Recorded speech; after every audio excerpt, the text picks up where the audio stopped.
جی بھائی صاحب، السلام علیکم، کیا حال چال ہے بھائی؟ خیریت سے ہیں آپ؟ وعلیکم السلام. کیسے ہیں سر جی؟ خیریت سے ہیں؟ اللہ تعالیٰ کا احسان ہے. کہاں سے کال کیا آپ نے؟ اب میں نے کوہاٹ پاکستان سے کال کی ہے. کوہاٹ سے کال کیے؟ جی سر، کیا نام ہے؟ میرا سر احمد نام ہے. احمد بھائی، حکم کریں، کیا حکم ہے بھائی؟ سر میں آپ کی ویڈیوز کافی عرصے سے دیکھ رہا ہوں. جی کافی جو میرے جو سوالات تھے وہ ان میں حل ہو گئے ہیں، لیکن کچھ ایسے تھے جو مجھے جواب نہیں مل رہا تھا نا. جی سر. اس وجہ سے آپ کے ساتھ رابطہ کیا ہے.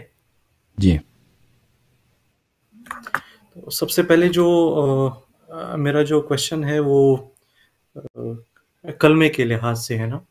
جی پچھلی جو قومیں تھیں، جیسے حضرت عیسیٰ علیہ السلام کی، حضرت موسیٰ علیہ السلام کی، تو اگر وہ اپنی قوم کو چھوڑ کے چلی بھی گئے ہیں نا، جیسے موسیٰ علیہ السلام کی وفات ہو گئی تو قوم رہ گئی پیچھے، تو ان کا جو کلمہ تھا وہ وہی رہا تھا، وہ چینج نہیں ہوا تھا.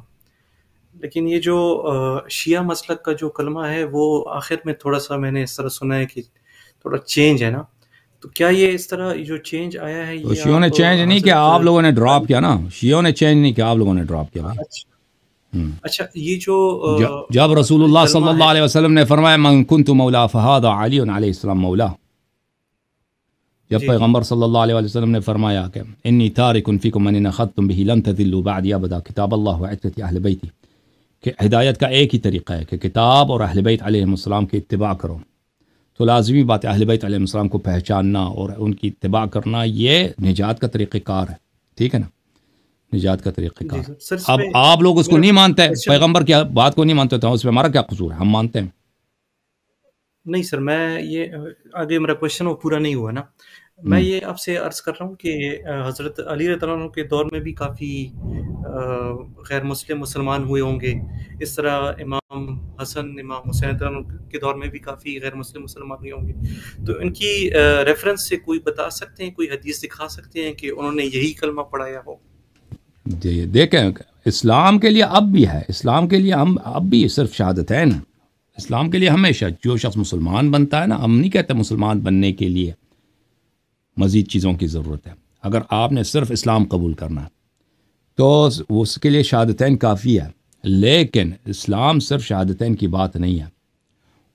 اگر ایمان میں داخل ہونا ہے تو ائمہ اطہار علیہم الصلاۃ والسلام کی شہادت دینی ہوگی. میں آپ کی خدمت میں عرض کرتا ہوں کہ روایت آپ کو دکھا دیتا ہوں کہ اس سے پہلے جی جی رسول اللہ صلی اللہ علیہ وآلہ وسلم کے بعثت کے ابتدائی ایام میں کلمہ کیسے ہوتا تھا. یہ کتاب ہے الامالی لشیخنا الصدوق رحمۃ اللہ علیہ، چاپ المطبعہ الحیدریہ، نجف اشرف میں کتاب چھپی ہے. ملاحظہ فرمائیں یہاں پر صفحہ نمبر 531 میں المجلس السابع والثمانون، یہاں پہ حدیث ہے حضرت فاطمہ الزہرا سلام اللہ علیہا کی ولادت کی، کہ حضرت زہرا سلام اللہ علیہا کی ولادت کے واقعات وہاں پہ، کہ حضرت خدیجہ سلام اللہ علیہا جب حاملہ تھیں حضرت زہرا سلام اللہ علیہا کے ساتھ، تو اس زمانے میں سب قریش دشمن بن گئے تھے. پیغمبر صلی اللہ علیہ وسلم کے جتنے رشتہ دار تھے وہ دشمنی کرتے تھے، قبیلے والے مکے والے دشمنی کرتے تھے، کیونکہ نبوت کے اور بعثت کے ابتدائی ایام تھے. اور ان کے سب حضرت خدیجہ کے بھی جتنے رشتہ دار تھے ان سے انہوں نے اپنے رشتے کاٹ دیے تھے. تو یہ بالکل اکیلی تھیں. تو حضرت خدیجہ نے کہہ دیا اپنے شوہر حضرت رسول صلی اللہ علیہ وآلہ وسلم نے کہ الجنین الذی فی بطنی یحدثنی و یؤنسنی، فرمایا اپنے شوہر گرامی سے کہ یہ بچہ جو میرے دل میں ہے، میرے پیٹ میں ہے، میرے رحم میں ہے، یہ بچہ مجھ سے بات کرتا ہے اور مجھ سے گفتگو کرتی ہے، بات کرتی ہے. قال یا خدیجہ ھذا جبرائیل، حضرت رسول صلی اللہ علیہ وسلم نے کہا کہ اے خدیجہ یہ جبرائیل میرے پاس آیا، یخبرنی یبشرنی، جبرائیل مجھے بشارت دے رہا ہے، انہا انثی، کہ یہ بچی ہے، وانہا النسلۃ الطاہرۃ المیمونہ، اور یہ پاک نسل طاہر میمون بابرکت بامیمنت بابرکت نسل ہے. وان اللہ تبارک و تعالی سیجعل نسلی منہا، اور اللہ تعالیٰ میری نسل انہی آپ کی اسی بیٹی سے رکھے گی. وسيجعل من نسلها أئمة ويجعلهم خلفاءه في أرضه بعد انقضاء وحيه. اور انہی کے نسل سے 12 امام آئیں گے، ائمہ اطہار علیہ السلام آئیں گے، اور اللہ تعالیٰ خلافت امامت کو نبوت کے بعد انہی میں رکھ دے گا۔ پھر جب حضرت زہرا سلام اللہ علیہ کی ولادت ہوئی ہے تو اس وقت حضرت مریم آئی ہیں، حضرت آسیہ آئی ہیں، حضرت حوا آئی ہیں جنت سے، یہ خواتین جنت آئی ہیں، اور حضرت خدیجہ سے کہا ہے کہ آپ زوجہ نبی صلی اللہ علیہ وسلم ہیں، آپ کی یہاں پہ ولادت، آپ نے بچہ دنیا میں پیدا لانا ہے، تو یہاں پہ آپ کی خدمت کے لیے کوئی نہیں۔ اللہ تعالیٰ نے ہمیں حکم دیا ہے، کیونکہ قریش والوں نے سب آپ سے بائیکاٹ کیا، تو ہم آپ کی خدمت کے لیے ہیں۔ تو بہرحال ان کی جب پیدائش ہو گئی ہے، حضرت زہرا سلام اللہ علیہ جب دنیا میں آئی ہیں تو انہوں نے سب سے پہلے جو جملے کہے ہیں اس طرح ہے، فنطقت فاطمۃ بالشہادتین، انہوں نے شہادتین پڑھی ہے، وقالت اشہد ان لا الہ الا اللہ وان ابی رسول اللہ صلی اللہ علیہ وآلہ سید الانبیاء، میں شہادت دیتا ہوں کہ اللہ وحدہ لا شریک ہے، اور میرے والد گرامی رسول اللہ صلی اللہ علیہ وآلہ وسلم سید الانبیاء ہیں، وان بعلی سید الاوصیاء، اور میرے شوہر سید اوصیاء ہیں، وولدی سادۃ الاسباط، اور میرے جو بیٹے ہیں، میرے جو فرزند ہیں، یہ سب انبیاء کے اوصیاء جو ہیں، ان اوصیاء کے یہ سردار ہیں۔ ثم سلمت علیہن، پھر انہوں نے حضرت حوا پر، حضرت آسیہ پر، حضرت مریم پر، ان جنتی خواتین پر، حضرت موسیٰ علیہ السلام کی جو بہن ہیں ان پہ انہوں نے سلام دیا۔ اچھا، تو یہ واضح طور پر ہے کہ یہ رسول پاک صلی اللہ علیہ وآلہ وسلم کے ابتدائی ایام میں اس زمانے میں بھی ایک اسلام کا کلمہ ہے، اسلام کا کلمہ اس وقت بھی شہادتین تھا، آج بھی شہادتین ہے، اس میں نہ ابو بکر کا ذکر ہے نہ کسی کا ذکر ہے، لیکن ایمان کا جو کلمہ ہے اس وقت بھی آج بھی ائمہ اطہار علیہم الصلاۃ والسلام کی وہ ہے کی امامت کی شہادت ہے۔ جی مزید بولیں۔ سر میرا نیکسٹ کوشچن ہے کہ یہ شیعہ مسلک والے یا علی مدد کہتے ہیں نا، یہ کس کانٹیکسٹ میں کہتے ہیں؟ یہ میں آپ کی ویڈیوز دیکھ چکا ہوں، اس کو مجھے کانٹیکسٹ مجھے پتہ چل گیا ہے نا، لیکن میرا کوشچن یہ ہے کہ جیسے حضرت محمد صلی اللہ علیہ وسلم حضرت علی عنہ سے زیادہ افضل ہیں، تو پھر پکارنا تو ان کو پھر چاہیے زیادہ۔ بالکل بالکل، کوئی منع نہیں ہے، کہہ دے، اگر کوئی کہہ دے لیکن ہم بالکل کہتے ہیں کہ رسول اللہ صلی اللہ علیہ وسلم افضل ہیں، یا رسول اللہ کہہ دو، کوئی بات نہیں، اور یا رسول اللہ کہہ دو۔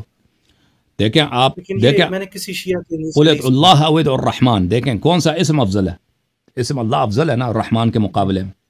اللہ جو ہے علم ہے، پروردگار عالم کا، رحمان بھی علم ہے، اسم ہے ان کا، لیکن جو معنی اللہ میں ہے وہ رحمان میں نہیں ہے۔ قل ادعوا اللہ او ادعوا الرحمن، چاہے تم اللہ پکارو یا رحمان پکارو، اس میں کوئی منع نہیں ہے، اللہ کا اسم زیادہ افضل ہے۔ آپ کوئی اللہ نہ کہے، کوئی رحمان کہہ دے، کوئی کہہ دے کہ یا رحیم کہہ دے، یا حنان یا منان، اللہ کے اسماء زیادہ۔ اسی طرح رسول اللہ صلی اللہ علیہ وسلم بلا شک بلا ریب افضل ہیں۔ ہم بالکل ہماری کتابوں میں ہمیشہ ہمارے کتابوں میں زیارات ہیں کہ تم کس طرح زیارت کرو، لیکن ائمہ اطہار علیہ السلام کی جانب سے ہیں، یہ سب حدیث ہیں کہ تم کس طرح رسول اللہ صلی اللہ علیہ وسلم کو پکارو، امیر المؤمنین علیہ السلام کو پکارو۔ یہ روایت بہت زیادہ ہیں، اتنے زیادہ ہیں کہ بے حساب۔ ان سب میں سب سے پہلے رسول اللہ صلی اللہ علیہ وسلم کا ذکر ہے، السلام علیک یا رسول اللہ، اس کے بعد امیر المؤمنین علیہ السلام کا ذکر ہے۔ تو اگر کوئی شخص کہہ دے یا رسول اللہ، بالکل بالکل لعنت ہے اس پر کہ کوئی اس کی مخالفت کرے، یا اس کو کہہ دے کہ تم یا رسول اللہ نہ کہو، یا علی کہہ دو، سلام اللہ علی امیر المؤمنین و سلام اللہ علی رسول اللہ وعلی عترتہما، دونوں صحیح ہیں بالکل۔ اگر کوئی رسول اللہ صلی اللہ علیہ وسلم کو پکارتا ہے تو وہ بہت اچھا کام کرتا ہے، بلا شک بلا ریب ہم اس کی تائید کرتے ہیں۔ جی مزید بولیں۔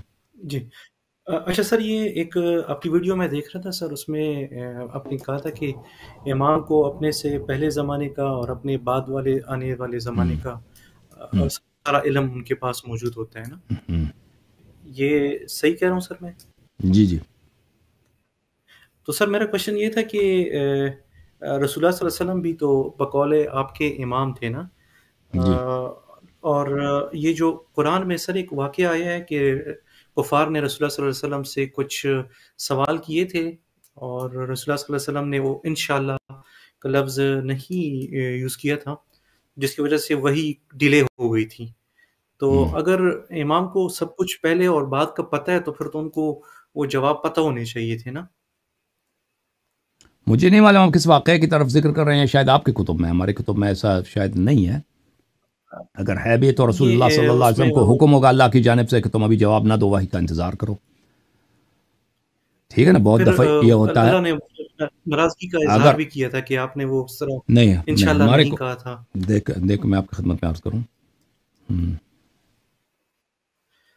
ایک اور بھی ایک سر منٹ اس میں ایک وہ حدیث ہے ایک کہ منٹ وہ حوض جی، کوثر پہ جب قیامت کے دن ہمارے پاس جو روایت ہے، دیکھیں آپ کے پاس کتاب میں آپ کے مفسرین یہ کہتے ہیں کہ وہ آیات بہت ہے قرآن کے کہ اللہ تعالیٰ نے نبی صلی اللہ علیہ وسلم کو ڈانٹا ہے، مذمت کیا. تو ہمارے پاس ہے کہ اللہ تعالیٰ نے کبھی نبی صلی اللہ علیہ وسلم کو نہیں ڈانٹا، کیونکہ وہ معصوم ہے، انہوں نے کبھی ایسا کام انجام نہیں دیا ہے جو اللہ کے نزدیک وہ اس کے ناراضگی کا سبب یا عدم رضا کی سبب ہو. ملاحظہ فرمائیے یہ کتاب الکافی للکلینی رحمۃ اللہ علیہ جلد نمبر 2، یہاں پر صفحہ نمبر 630 میں یہ حدیث ملاحظہ فرمائیے. نزل القرآن بإیاک عنی واسمع یا جارہ. قرآن کا انداز ایسا ہے، ایاک عنی واسمع یا جارہ، کہ میں تجھ سے کہہ رہا ہوں لیکن مقصود کوئی اور ہے. جیسے آپ کا بیٹا آپ کے ساتھ ہے، ٹھیک ہے نا، ایک اور شخص بھی وہاں پر ہے، آپ اپنے بیٹے سے کچھ کہتے ہیں لیکن اس دوسرے کو سمجھانا مقصود ہوتا ہے کہ وہ سمجھ جائے. ڈانٹ بیٹے کو کر رہے ہیں لیکن ڈانٹ بیٹا مقصود نہیں ہے کہ وہ تاکہ وہ دوسرا آدمی سمجھ لے، کیونکہ آپ اس سے ڈائریکٹلی بات نہیں کرنا چاہتے کسی مصلحت کی بنا پر. پھر حدیث میں یہ ہے کہ امام جعفر صادق علیہ السلام نے فرمایا معناہ ما عاتب اللہ عز وجل به علی نبیہ فهو یعنی به ما قد مضى من القرآن. جو قرآن کے ظاہر میں جو الفاظ ہیں عتاب کے، مذمت کے، توبیخ کے، سرزنش کے، کہ پیغمبر سے ہو رہی ہیں، یہ اس سے مقصود پیغمبر صلی اللہ علیہ وسلم نہیں ہے. مثلا قرآن مجید میں ہے وَلَوْلَا أَن ثَبَّتْنَاكَ لَقَدْ كِدْتَ تَرْكَنُ إِلَيْهِمْ شَيْئًا قَلِيلًا عَنَا بِذَلِكَ غَيْرَ، کہ اگر ہم آپ کو دین پہ ثابت قدم نہیں رکھتے تو آپ کفر کی طرف مائل ہو جاتے. اما اگر آپ کو دین پہ ثابت قدم نہیں رکھتے توحید پہ تو آپ شرک کی طرف مائل ہو جاتے. اس سے مراد پیغمبر نہیں ہے کہ پیغمبر مشرک ہو جاتے، نستجیر باللہ. اس سے مراد مسلمان ہے کہ اگر اللہ تعالیٰ مسلمانوں کو توحید پہ ثابت قدم نہیں رکھتے تو وہ بت پرستی کی طرف مائل ہو جاتے، بت پرست ہو جاتے. تو اس سے مراد رسول اللہ صلی اللہ علیہ وسلم نہیں. اس طرح کے روایات، اس طرح کے آیات قرآن میں ہیں. وہ جو آیت میں نے ابھی پڑھی ہے نا، وہ سورہ اسراء میں ہے، وہ آیت یہ ہے، آیت یہ ہے وَلَوْلَا أَن ثَبَّتْنَاكَ لَقَدْ كِدْتَ تَرْكَنُ إِلَيْهِمْ شَيْئًا قَلِيلًا إِذًا لَأَذَقْنَاكَ ضِعْفَ الْحَيَاةِ وَضِعْفَ الْمَمَاتِ ثُمَّ لَا تَجِدُ لَكَ عَلَيْنَا نَصِيرًا.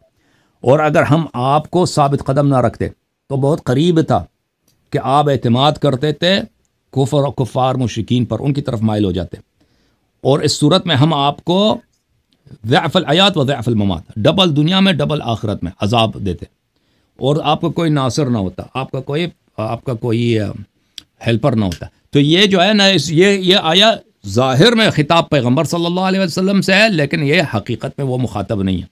اوکے، تو اب جہاں تک علم کا تعلق، جی بولیں آپ، پلیز آپ کنٹینیو کریں سر.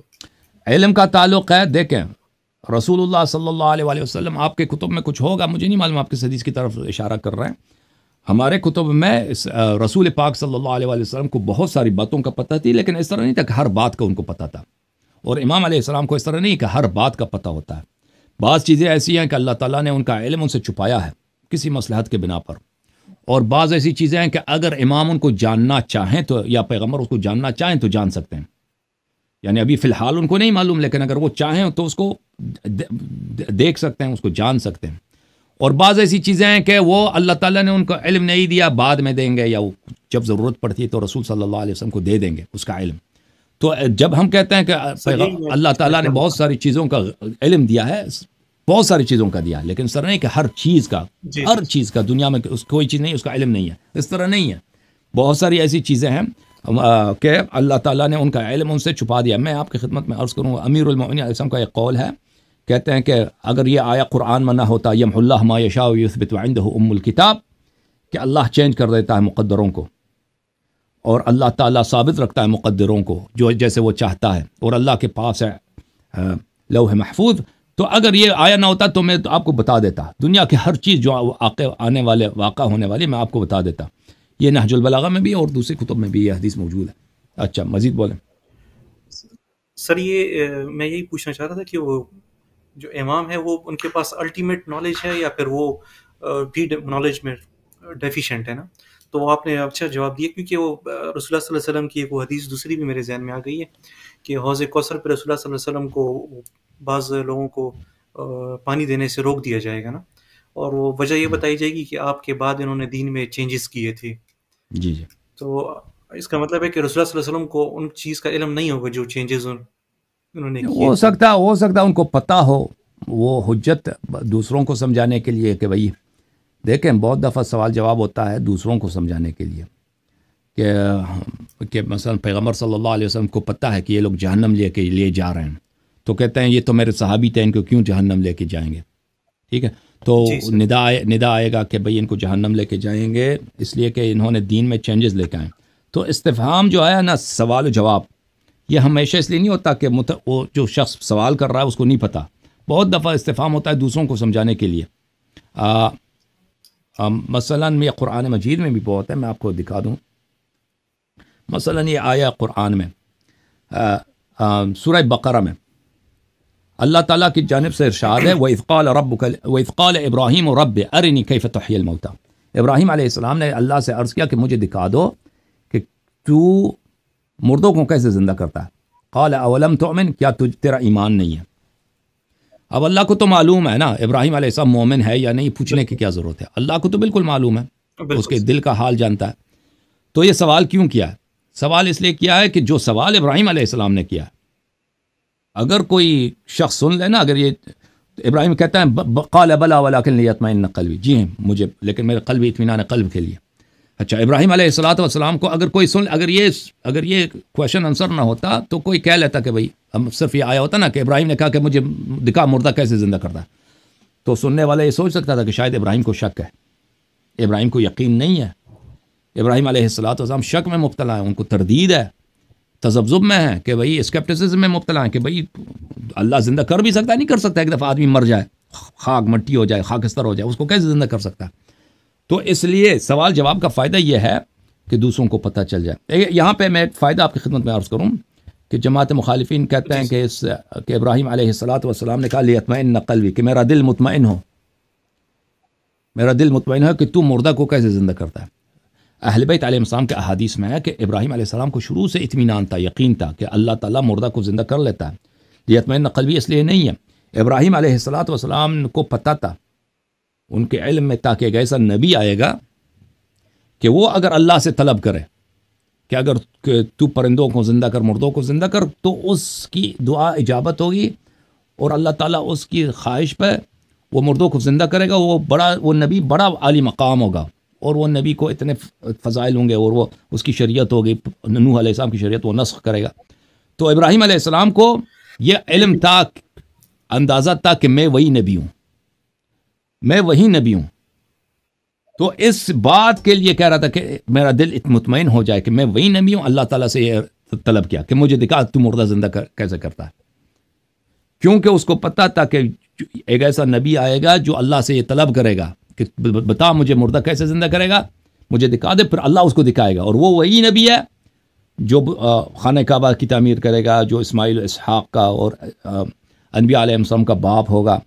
تو اس کی بات ہو رہی تھی، نہ کہ یہ ابراہیم علیہ السلام کو پتہ نہیں تھا کہ اللہ مردہ کو زندہ بھی کر سکتا ہے، اور اس پہ اس کو اطمینان قلب نہیں تھا. اب اطمینان قلب ہوگا.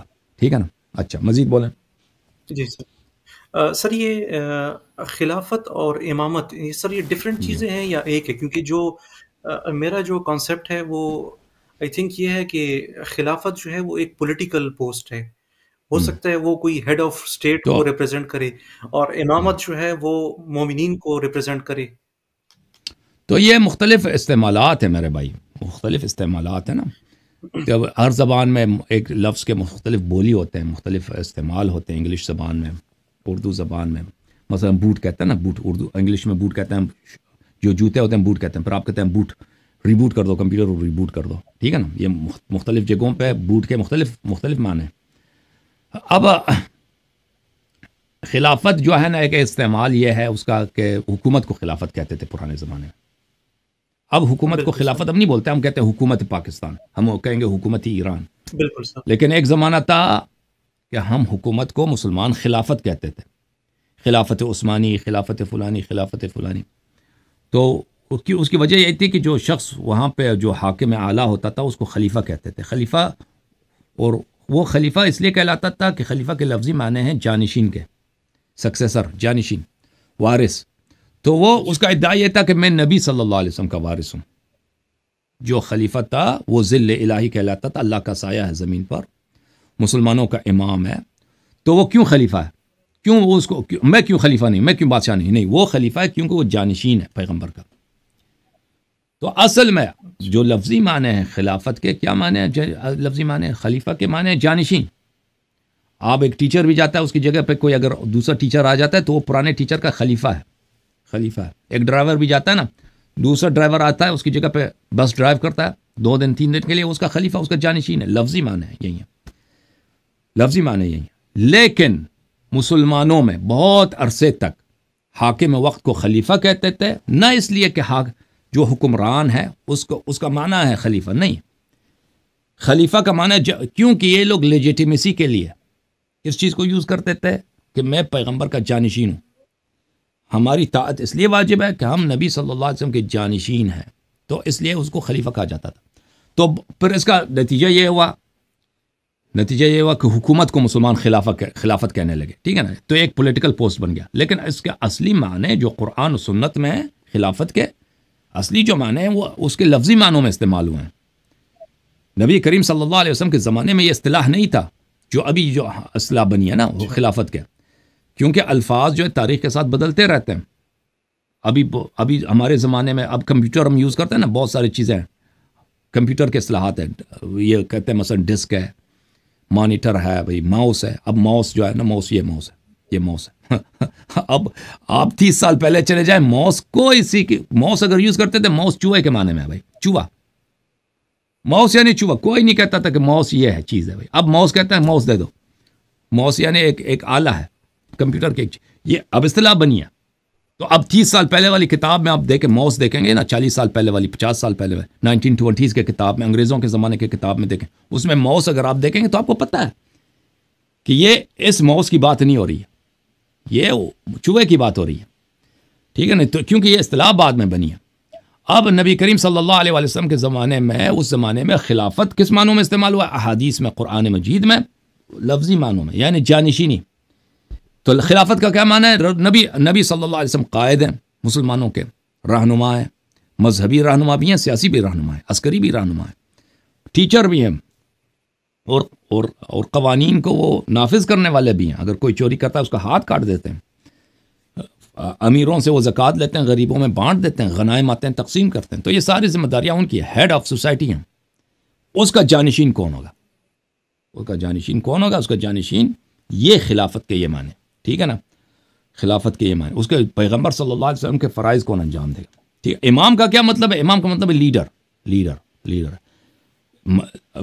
اگر ان آپ ڈکشنری میں دیکھیں نا، لفظی لحاظ سے خلافت اور امامت لفظ کے لحاظ سے یہ 2 مختلف معنی ہیں، لیکن اس کا مصداق ایک ہی ہوگا شرعی لحاظ سے. کیونکہ جو پیغمبر صلی اللہ علیہ وسلم امام ہے، لیڈر ہیں، قائد ہیں، ان کا جانشین، ان کا خلیفہ بھی وہی لیڈر ہوگا، قائد ہوگا معاشرے کا، ٹھیک ہے نا. تو یہ فرق جو ہے خلافت اور امامت میں، یہ فرق ہے. ٹھیک سر. سر میں نیکسٹ کوشچن ہے سر، یہ تھوڑا سا کنفیوز اس معاملے میں ہوں جی. کہ یہ حضرت حسن علیہ السلام نے جب اپنی امامت کا دعویٰ کیا تھا تو اس ٹائم وہ اسٹرینتھ میں بھی اچھے تھے، مدینہ سے انہوں نے خلافت کا اپنا، مدینہ میں نہیں تھے، کوفے میں تھے وہ، کوفے میں، حسن رضی اللہ عنہ. تو وہ اسٹرینتھ میں اس ٹائم اچھے تھے، اور لیکن اسٹرینتھ میں ہونے کے باوجود انہوں نے کیوں وہ بیک آؤٹ ہو گئے؟ تو یہ صحیح نہیں ہے کہ وہ اسٹرینتھ میں تھے، اسٹرینتھ میں نہیں تھے. وہ کافی ان کی جو لشکر ٹوٹ رہی تھی، اور ان کے قبائل کے لوگ معاویہ کے ساتھ مل چکے تھے، ان کے اپنے فوج کے سردار معاویہ کے ساتھ مل چکے تھے، اور ہر طرح سے لوگ ان کے ساتھ چھوڑ چکے تھے، اسٹرینتھ میں نہیں تھے. اور اگر معاویہ سے وہ لڑتے تو وہ ایک قتل عام ہوتا، وہاں پہ ایک میسکر ہوتا، جینوسائیڈ ہوتا عراق میں. اور کیونکہ دشمنی بہت شدید تھی عراق والوں کی شام والوں کے ساتھ، اور شام والے اگر جیت جاتے جیت جاتے تو ان کو پتہ تھا کہ جن لوگوں نے ان کے ساتھ لڑائی کیا صفین میں اور جن لوگوں نے لڑائی کیا جمل میں، ان لوگوں کو وہ اچھی طرح سے جانتے تھے، تو ان کو وہ کیا کرتے، میسکر کرتے، قتل عام ہو جاتے وہ. اور امام حسن علیہ السلام بھی شہید ہوتے، امام حسین علیہ السلام بھی شہید ہوتے، ان کے اہل خانہ سب شہید ہوتے، بچے سب قتل ہو جاتے. یعنی وہی جو کربلا میں ہوا تھا بہت بڑے پیمانے پر، 1000 گنا بڑے پیمانے پر، 10,000 گنا بڑے پیمانے پر پورے عالم اسلام میں پیش آ جاتا، اور ایک طرح سے ایسا مسکر ہوتا کہ اس کی کوئی تاریخ میں مثال نہیں ہے. کیوں؟ اس کی وجہ کیا ہے؟ اس کی وجہ یہ ہے کہ امام حسن علیہ السلام کے ساتھ لوگ نہیں تھے، لوگ ان کے ساتھ چھوڑ چکے تھے، اور لوگ تقریباً ان کی فوج معاویہ کے ساتھ مل چکی تھی، اور ان کے اپنے فوج کے جنرل معاویہ کے ساتھ انہوں نے سازش کیا تھا کہ جب آپ چاہیں، معاویہ سے کہا تھا جب آپ چاہیں میں ان کو قیدی بنا کر آپ کے حوالے کر دیتے، ان کا ہاتھ باندھ کے آپ کے حوالے کر دیتے. تو اس وجہ سے کہ وہ لوگ معاویہ رشوت دیتے تھے، وہ رشوت باندھتے تھے، اور یہ لوگ دنیا پرست لوگ تھے، یہ دنیا پرست لوگ تھے، اور مخلص لوگ بہت کم تھے، نہایت کم تھے امام حسن مجتبی علیہ السلام کے ساتھ. اور ان مخلص لوگوں کے ساتھ، ان کی نصرت کے ساتھ وہ کبھی نہیں لڑ سکتے تھے. ان کو جو حکومت ملی امام حسن مجتبی علیہ السلام کو اپنے والد سے وراثت میں ملی. ان کے والد صاحب امام حسن، امام امیر المؤمنین علیہ السلام، اپنے آخری ایام میں لوگ بالکل ان کے ساتھ چھوڑ چکے تھے. اس کی وجہ یہی تھی کہ جو قبیلے کے سردار تھے، جو فوج کے سردار تھے، وہ اکثر یہی چاہتے تھے کہ ان کو زیادہ سے زیادہ وہ خیانت کریں، غداری کریں، چوری کریں، غنائم میں سے زیادہ مال اٹھائیں، تو ان کو یہ حق ہو، کوئی ان کو منع نہ کرے، اور ان کو گورنرشپس ملے، ان کو بیت المال میں جیسے وہ چاہیں وہاں سے اٹھا لیں ان کی مرضی.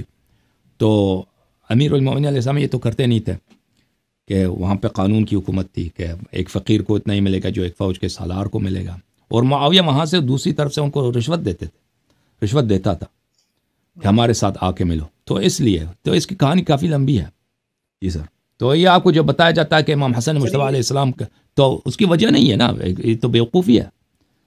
کیوں معاویہ کو حکومت دے دیں اگر مجبوری نہیں ہے؟ کیوں دے دیں؟ بالکل کیوں دے دیں بھائی؟ معاویہ ان سے بہتر ہے. کوئی قیاس ہے معاویہ اور امام حسن مجتبی علیہ السلام میں؟ کوئی قیاس ہی نہیں ہے، کوئی مقابلہ ہی نہیں ہے کہ آپ اس کو دے دیں. وہ آپ سے بہتر ایڈمنسٹریٹر ہے، اس میں عدالت ہے، علم ہے، فقہ ہے، کچھ بھی نہیں ہے. کیوں اس کے حوالے کر دو؟ بالکل کوئی اس طرح نہیں ہو ہی نہیں سکتا. جی ہاں. لیکن سر 6 تک تو سر وہ خلیفہ رہے ہیں نا سر، یعنی حکومت ان کے ہاتھ میں 6 مہینے حکومت ان کے ہاتھ میں رہی ہے. جی ہاں سر، اس ٹائم میں تو سر کافی ڈیولپمنٹ کر سکتے تھے سر وہ. تو جب ایک دفعہ دیکھیں، جب لوگ آپ کے ساتھ چھوڑ رہے ہیں نا، اور چھوڑ چکے ہیں، اور وہ دوسری طرف جانا مل رہے ہیں، اور جنگ کی حالت ہے، اور جنگ کی تیاری کر رہے ہیں، اور جنگ کی تیاری نہیں بن رہی ہے، تو نہیں بن رہی، ختم بات. جب لوگ ساتھ نہیں دے رہے، دیکھیں معجزہ کر سکتے تھے کہ وہ معجزہ کر لیں جی، لیکن رسول پاک صلی اللہ علیہ وسلم نے بھی اعجاز کے تھرو کبھی کوئی جنگ نہیں جیتی ہے نا. انہوں نے جب بھی جنگ کی ہے، ظاہری اسباب ہے، شہادت ہے، جہاد ہے، تلوار کے وار کھانا، تلوار کا وار مارنا. تو انہوں نے بہت کوشش کی امام حسن مجتبی علیہ السلام نے اپنی جانب سے، لیکن وہ نہیں ہو سکا. اگر وہ جنگ کرتے تو وہ جنگ کرتے تو میں نے عرض کیا اس کا نتیجہ یہی ہوتا کہ میسکر نہیں، جینوسائیڈ ہوتا. اچھا سر، ایک یہ لاسٹ کوشچن ہے میرا. یہ امام بخاری ایک وہ ہے نا محدث ہیں جنہوں نے بک کوئی سنیوں کی وہ کمپائل کی ہے، تو وہ سر خود بھی اہل بیت کی فیملی سے بلانگ کرتے ہیں، لیکن شیعہ جو مسلک ہیں وہ بخاری اہل بیت میں سے نہیں، بخاری مجوس میں سے ہیں. بخاری جو ہے اس کے محمد ابن اسماعیل ابن جربزہ نام ہے میرے خیال میں، اس کے والد کا نام ہے، اس کے والد کا نام اسماعیل ہے، اس کے جد کا نام کیا ہے؟ میں ابھی نام دکھا دیتا ہوں اس کے جد کا نام، اس کے دادا کا نام ہے، اس کے دادا جان کا نام میں آپ کو دکھا دیتا ہوں. وہ مجوسی تھا، اس کا دادا اچھا زردشتی تھا. میرا سر جہاں تک وہ میرا علم ہے، یہ بخاری تو یہی سید فیملی سے بلانگ کرتی ہے. نہیں، وہ بخارا سے تھا بھائی. یہ کتاب ہے البخاری. وہ کب سے ہوتا بھی تو کوئی فرق نہیں پڑتا نا، اگر ہوتا بھی کوئی اتنا فرق نہیں پڑتا اس سے کہ وہ اس کا نسل کیا ہے بھائی. آدمی کا اپنا کردار ہوتا ہے نا بھائی، اس کے نسل سے تعلق نہیں پڑتا. اب بخاری جو ہے اس کے کس نسل سے ہے، کس فیملی سے ہے، اس سے اتنا فرق نہیں پڑتا. بہت سارے لوگ ہوتے ہیں نا اس کے مشہور فیملی سے ہوتے ہیں پر وہ کام گھٹیا کرتے ہیں، اور بہت سارے لوگ ہوتے ہیں ان کے فیملی بیک گراؤنڈ اتنی اونچی نہیں ہوتی لیکن کام بہت والا کرتے ہیں. یہ تو بہت ہوتا ہے دنیا میں. یہ کتاب ہے بخاری، چاپ دار احیاء تراث العربی. یہاں پہ اس کا شروع میں ترجمۃ محمد ابن اسماعیل البخاری، اس کا جو ہے بایوگرافی، ہوا عبداللہ ابن محمد، هو عبد الله محمد ابن اسماعیل ابن ابراہیم ابن المغیرہ ابن بربزہ الجعفی البخاری. وبربزہ معناه الزارع كان مجوسيا ومات على ذلك. اس کا جو دادا تھا، بربزہ کا معنی ہے کسان، وہ مجوسی تھا اور مجوسی دین پہ مرا ہے. اچھا ٹھیک ہے نا. ہاں تو یہ جو ہے عرب سے نہیں ہے، یہ لوگ بخارا کے ہیں. اور بخارا کے وہ لوگ اس زمانے میں، بخارا اب بھی ایک فارسی زبان شہر ہے، آپ کو پتہ ہے. بخارا جو ہے ازبکستان میں پڑتا ہے. بخارا، یہ سمرقند، یہ جو ہے فارسی زبان علاقہ ہے. یہ اسٹالن کے زمانے میں یہ ان کو اس کو ازبکستان میں شامل کس نے کیا؟ اسٹالن نے کیا، سوویت یونین کے زمانے میں. یہ جو ہے یہ ازبکوں کا علاقہ نہیں ہے. بخارا، سمرقند، ترمز، یہ علاقہ فارسی زبان علاقہ ہے. لیکن وہاں پہ جو ہے سوویت یونین کے زمانے، کیونکہ سوویت یونین نے تو فتح نہیں کیا تھا، یہ زار نے